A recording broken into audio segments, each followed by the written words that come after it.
ओशो ने कबीर साहब के वचनों पर बहुत सारी व्याख्यान मालाएं दी हैं, हिंदी में भी और अंग्रेजी में भी।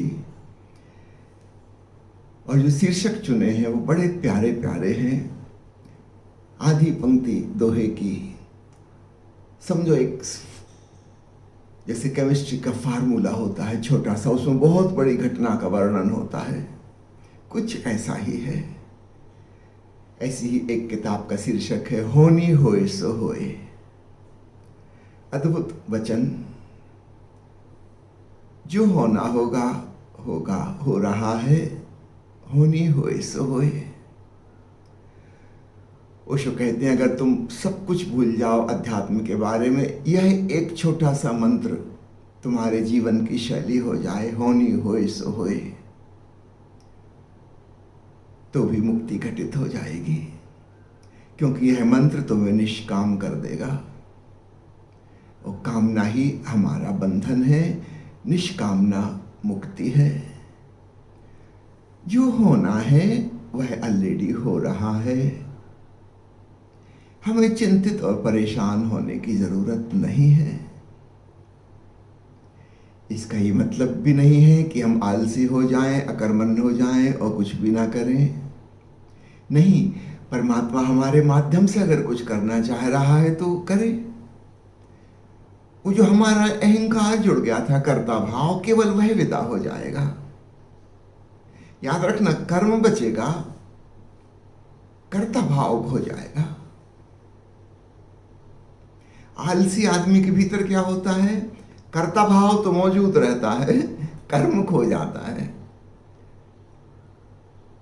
इस बात को खूब अच्छे से समझना।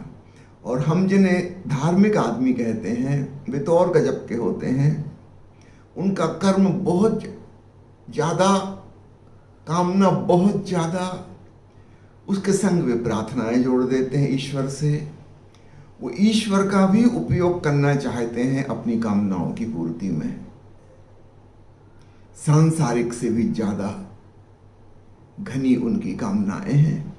सांसारिक कामनाएं तो छोटी मोटी होती हैं, धन पाना है, मकान खरीदना है बड़ा, कि बेटी की शादी हो जाए, कि लड़के की नौकरी लग जाए, कामनाएं तो इसी जीवन की हैं। धार्मिक आदमी जिन्हें हम कहते हैं, उनकी कामनाएं इस जीवन की तो हैं ही, इसके अलावा और एक्स्ट्रा मृत्यु के बाद तक की हैं। स्वर्ग मिले, मोक्ष मिले, निर्वाण हो जाए, ये हो जाए, वो हो जाए, अगला जन्म सुधर जाए, बड़े दूर की कामनाएं हैं। सांसारिक आदमी कामना करता है तो उसके लिए कर्म भी करता है। धार्मिक आदमी गजब है, वो कहता है हम क्या करेंगे, ईश्वर सब करने वाला है, हम तो बस प्रार्थना कर लेंगे कि हे प्रभु कर दे, हे प्रभु वैसा कर दे। आलसी भी है, कामनाओं से भरा हुआ है। इससे तो अच्छा संसार ही है। उसके अंदर कामना है तो कर्म भी है, अहंकार है, कर्ता भाव है, स्पष्ट है, कम से कम साफ सुथरा, जैसा है वैसा है। हम जिसको धार्मिक आदमी कहते हैं, बड़ा ही जटिल, बहुत कॉम्प्लेक्स फेनोमेनन है। ऊपर ऊपर से ऐसा दिख रहा है, कैसा मंदिर जाता है, प्रार्थना करता है, कहता है प्रभु की मर्जी के बिना पत्ता नहीं हिलता, और ये अपनी मर्जी लगातार प्रभु को बता रहता है कि प्रभु ऐसा पत्ता हिलाओ, अब ऐसा हिलाओ, अब ऐसी हवा चलाओ, अब हवा रोक दो। कई लोग पूछते हैं कि हम प्रार्थना करते हैं, हमारी प्रार्थनाएं पूरी क्यों नहीं होती, प्रभु सुनता क्यों नहीं? मुझे उनकी बात सुन के खूब हंसी आती है। उनकी प्रार्थनाएं सुनो तो क्या है? उनकी प्रार्थनाओं में दो चीजें हैं मुख्य। पहली है शिकायत, कंप्लेंट, और दूसरी है सलाह, मशवरा। बस दो ही बातें हैं प्रार्थनाएं, चाहे हिंदू हों कि मुसलमान हों कि ईसाई हों कि कोई हो, दो ही बातें हैं। पहली बात वो कह रहे हैं, खूब अच्छे शब्दों में कह रहे हैं, ऐसी नहीं कह रहे मैं बुरे ढंग से कह रहा हूं, बोले बड़े अच्छे शब्दों में कहते हैं कि पहले तो महिमा स्तुति की है, प्रभु तू महाशक्तिशाली है, तू सब कुछ कर सकता है, ये तो फुसलाना है, चमचागिरी है। अब इसके बाद फिर असली बात आती है कि ये गलत हो रहा है, वो गलत हो रहा है। सारांश में हम कह रहे हैं कि हे प्रभु तुझ में अक्ल नहीं है, तो ये क्या कर रहा है, सब गड़बड़ हो रहा है। और फिर है आगे सलाह है, हे परमात्मा मेरी सुनो, मैं बता रहा हूं कैसा होना चाहिए। बस ये दो ही बातें हैं। स्तुति तो छोड़ दो, वो तो चमचागिरी है, क्योंकि अगर वो सर्वशक्तिमान नहीं है तो तुम्हारी इच्छा भी कैसे पूरी करेगा। तुम इतने शक्तिशाली हो, तुम नहीं कर पा रहे पूरी, तो तुमसे महाशक्तिशाली कोई चाहिए। तो ये हमारी आकांक्षा है कि वह सर्वशक्तिमान हो। हमें असलियत का पता नहीं है, ये हमारी कामना का हिस्सा है। और फिर असली बातें तो दो हैं। एक, शिकायत, जैसी दुनिया है हमें बिल्कुल मंजूर नहीं, हर चीज से हमें कंप्लेंट है। और दूसरी बात, हमारे पास अच्छी सलाह भी है। अब बेचारे प्रभु को नहीं आता कुछ, अनपढ़ होगा, कभी सुना नहीं स्वर्ग में कोई स्कूल कॉलेज विश्वविद्यालय होते हैं, कोई पढ़ाई लिखाई उसने की नहीं होगी, कुछ अक्ल उसमें है नहीं। हम बताते हैं कैसा होना चाहिए, और फिर हमारी लंबी लिस्ट है, सूची की, ये ऐसा ऐसा ऐसा कर दो। बस ये है हमारी प्रार्थनाएं। ये परमात्मा का सम्मान है कि अपमान? जरा सोचो। मैं कई बार मजाक में कहता हूं लोगों से कि वो पुरानी जो धारणा है कि परमात्मा सर्वव्यापी है, सर्वत्र मौजूद है, इसमें थोड़ी सी भूल चूक है। केवल धार्मिक स्थलों को छोड़कर, मंदिर, मस्जिद, चर्च, गुरुद्वारा, तीर्थ स्थान इत्यादि को छोड़कर बाकी सब जगह, इन जगहों से भाग खड़ा हुआ, कान पक गए सुनते सुनते, लाखों साल से शिकायत ही शिकायत सुन रहा है, सलाह ही सलाह सुन रहा है। हमारी सारी प्रार्थनाएं परमात्मा का अपमान है, उसकी इंसल्ट है। हम कह रहे हैं तूने जो किया वो गलत किया। अब हम बताते हैं कैसा होना चाहिए। कुछ तो अक्लमंदी से काम ले। तुम सोचते हो परमात्मा ऐसी प्रार्थना सुनेगा? भाग खड़ा हुआ उन जगहों से जहां ये धार्मिक लोग आते हैं। केवल धर्म स्थलों को छोड़कर बाकी जगह में मान सकता हूं कि परमात्मा होगा, धर्म स्थलों में तो नहीं हो सकता, या होगा तो बहरा हो गया होगा, अब तक सुनते सुनते कान पक गए उसके, अब उसको कुछ सुनाई नहीं देता, इसलिए लोगों की प्रार्थनाएं पूरी नहीं होती। वो कभी कभार हो जाती हैं, वो संयोग की बात है, वो इसलिए नहीं कि तुमने प्रार्थना की थी, तुमने सोचा कि आज पानी गिर जाए और मानसून के बादल आए ही थे और पानी गिर गया, तुम्हारी प्रार्थना से नहीं गिर गया, संयोग की बात है। तुम सैकड़ों प्रार्थनाएं करते रहो, 40-50 तो वैसे ही पूरी हो जाएंगी। ज्योतिषियों की भविष्यवाणियों की तरह है, कहते रहो कुछ कुछ कुछ कुछ, बोलते रहो बकवास। तुम्हारी शुद्ध बकवास में से भी काफी कुछ पूरी हो जाएंगी, कहना कि देखो हमने भविष्यवाणी की थी। बस ऐसी ही हैं वो प्रार्थनाएं। सच्चा आध्यात्मिक व्यक्ति कौन है? वो कबीर की तरह होगा। उनका पूरा पद इस प्रकार है, मोर फकीरवा मांगन जाए, मैं तो देखूं न पोल्यो, मंगन से क्या मांगिए, बिन मांगे जो दे, कहे कबीर मैं हो वाही को, होनी होए सो होए। अद्भुत है ये वचन। इसी पर से ओशो ने किताब का शीर्षक चुना है, मोर फकीरवा मांगे जाए। कबीर कहते मैं तो फकीर हूं, गरीब हूं, मांगने जाता हूं, मगर बड़ी मजेदार बात देखता हूं, जिनके पास खूब धन दौलत शक्ति संपत्ति है, वे भी भिखमंगे हैं। उनकी मांग मुझसे भी बहुत ज्यादा है। मेरा काम तो 2 रोटी मिल जाएंगी तो काम चल जाएगा, उनकी मांग का तो अंत ही नहीं, मांगते ही चले जाते हैं। मंगन से क्या मांगिए? तब मुझे हंसी आती है कि इन भिखमंगों से क्या मांगूं।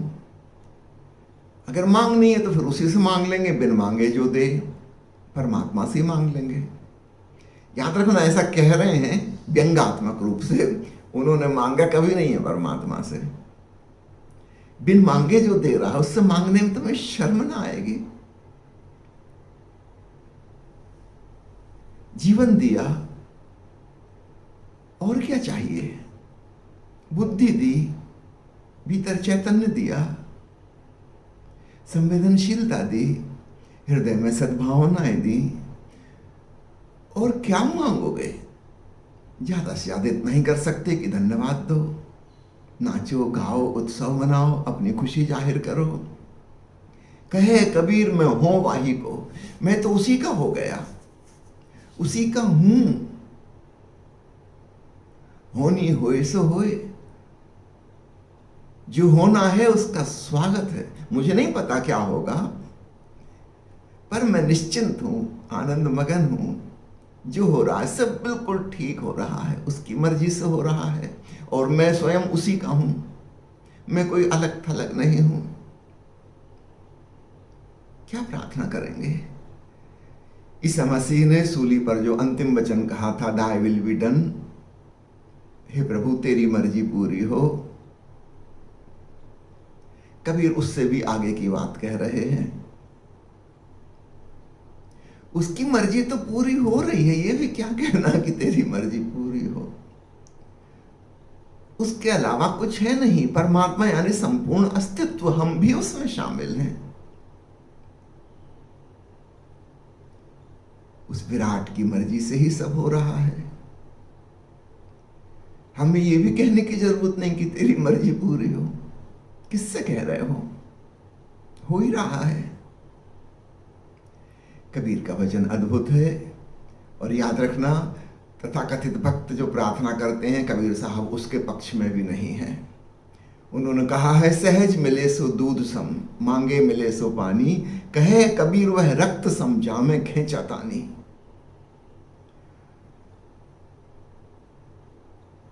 कर्मयोगियों की और भक्तों की मजाक उड़ाई है। कबीर साहब के वचन में बड़े व्यंग और कटाक्ष छिपे हैं। कहते हैं, सहज मिले सो दूध सम, जो बिना मांगे सहज रूप से अपने आप मिल रहा है प्रभु की तरफ से, वह दूध के समान है, अमृत तुल्य है। मांगे मिले सो पानी।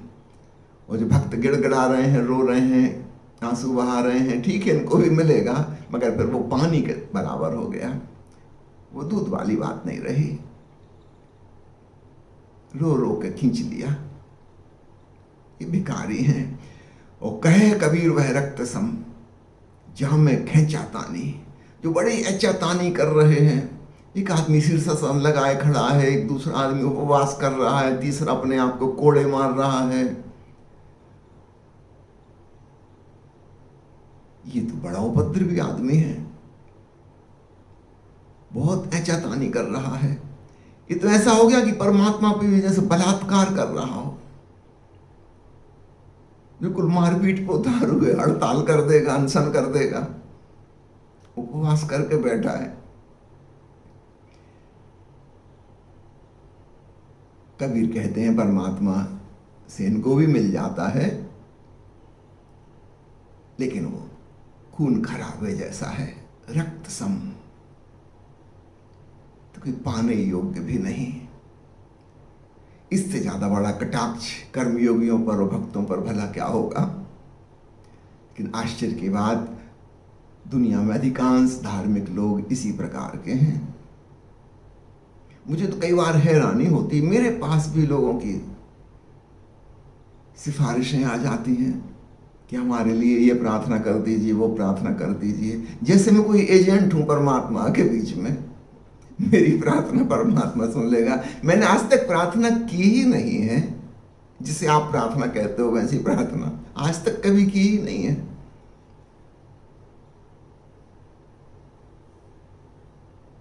मैं तो धर्म स्थलों से भी बहुत बुरी तरह से चिढ़ता हूं, नफरत करता हूं। कल मैं एक चुटकुला पढ़ रहा था, बहुत छोटा सा चुटकुला है, शायद एकदम से आपको समझ में ना आए, गौर से सुनना, पे खूब हंसी आएगी। बचपन से हम सुनते आ रहे हैं तो हमको भूल ही जाते हैं कि चुटकुला है। मजहब नहीं सिखाता आपस में बैर करना, इससे ज्यादा हास्यास्पद कोई बात होगी। मजहबों का काम ही क्या है इसके अलावा? और बैर सिखाना, दुश्मनी, अपने आप को महान बताना, दूसरों को हीन बताना, प्रकारांतर से बताना कि बस मैं ही ठीक हूं, बाकी सब गलत हैं, वो है ही नहीं धर्म। सारे मजहब यही कर रहे हैं, दुश्मनी सिखा रहे हैं, प्रेम की बातें कर रहे हैं, दुश्मनी सिखा रहे हैं। जागो, चौंको, चुटकुले को समझो, चुटकुला है ये,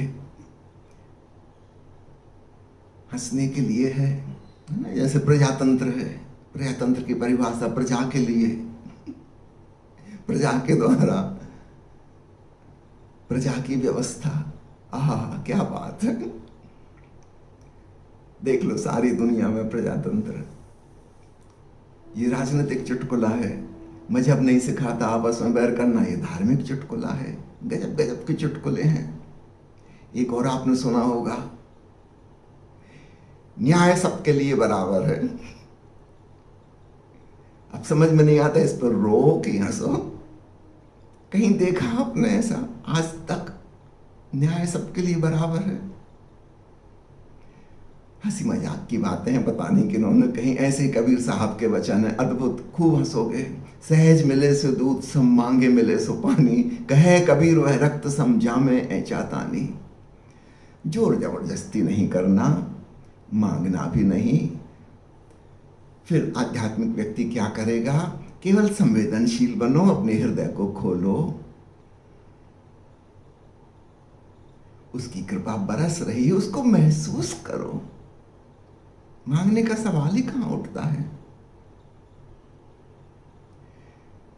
नाचो, गाओ, खुशी मनाओ, धन्यवाद से भरो। होनी होए सो होए, जो होना है वही हो रहा है, ठीक वही हो रहा है। इससे भिन्न की कोई आकांक्षा ना बचे। यदि तुमने भगवान से कुछ भी मांगा, चाहे संपत्ति, चाहे शक्ति, चाहे स्वास्थ्य, कुछ भी मांगा, तुमने भगवान को कर दिया नंबर 2, ये उससे ज्यादा महत्वपूर्ण चीजें हो गई। फिर तो तुम भगवान का भी उपयोग कर रहे हो। You are exploiting God. उसके माध्यम से हमें ये चीजें मिल जाएंगी। तुम्हें भगवान से कोई लेना देना ही नहीं है। मैंने सुना है मुल्ला नसरुद्दीन की मृत्यु निकट आ गई। मस्जिद के मौलवी को पता चला, उसने सोचा ये आदमी नास्तिक जिंदगी भर का, कभी इसने प्रार्थना की नहीं, कम से कम मरते समय तो प्रार्थना करवा दूं। आया, कहा कि नसरुद्दीन प्रार्थना कर लो, अब आखिरी समय आ गया। नसरुद्दीन कहा आप चिंता मत करो, मैं कर ही रहा हूं। मौलवी बहुत हैरान हुआ कि ये आदमी प्रार्थना करेगा। पूछा क्या प्रार्थना कर रहा, तुम्हें आती है प्रार्थना? नसरुद्दीन कहा अभी अभी बना ली मैंने, थोड़ी देर में। जैसे लगा कि प्राण छूटने वाले, मैंने कहा हे प्रभु मेरी रक्षा कर, मैं तेरी शरण में हूं। हे शैतान कृपा कर मुझ पे, तेरी शरण में हूं। मौलवी का ये कैसी प्रार्थना? नसरुद्दीन का देखिए, अब आखिरी क्षण में रिस्क उठाना ठीक नहीं। अब भगवान के हवाले लगूंगा कि शैतान के हवाले लगूंगा, कुछ कहा नहीं जा सकता। तो दोनों से प्रार्थना कर ले रहे हैं। जहां जाएंगे कहेंगे कि आपकी तो शरण में हम हैं। इसमें भी चालाकी, इसमें भी बेईमानी। ये नसरुद्दीन हम पे व्यंग कर रहा है। अगर हमें पता चल जाए कि शैतान के द्वारा धन प्राप्ति होगी, शैतान के द्वारा चुनाव जीतेंगे, शैतान हमारी इच्छाएं पूरी होंगी, हम शैतान की भक्ति करने लगेंगे। हमें क्या लगता है? हमें भगवान से कोई लेना देना नहीं है। लोग धर्म बदल लेते हैं, भगवान बदल लेते हैं, उनकी इच्छा पूरी नहीं हो रही, उन्होंने रूपांतरण कर लिया, दूसरे मजहब में चले गए। हमें क्या करना है देवी देवताओं से? ये काम नहीं आए, चलो दूसरे देवी देवता को देखते हैं, वो भी काम नहीं आए कहीं और। अगर भूत प्रेत काम मांगे, हम भूत प्रेत की पूजा करने लगेंगे। हमें क्या मतलब? हमें अपनी इच्छा पूरी होनी चाहिए। इसलिए परमात्मा प्रार्थना नहीं सुनता कि तुम्हारी प्रार्थना प्रार्थना ही नहीं है। तुम तो सरासर उसका अपमान कर रहे हो, तुम गालियां जैसी दे रहे हो। जिसको तुम स्तुति कह रहे हो, प्रशंसा कह रहे हो, वो गाली है परमात्मा के लिए। धन्यवाद भाव असली प्रार्थना है। ये होनी होए सो होए, छोटा सा मंत्र, काश हमारे जीवन में अवतरित हो जाए, हमारे रग रग में समा जाए, बात पूरी हो गई।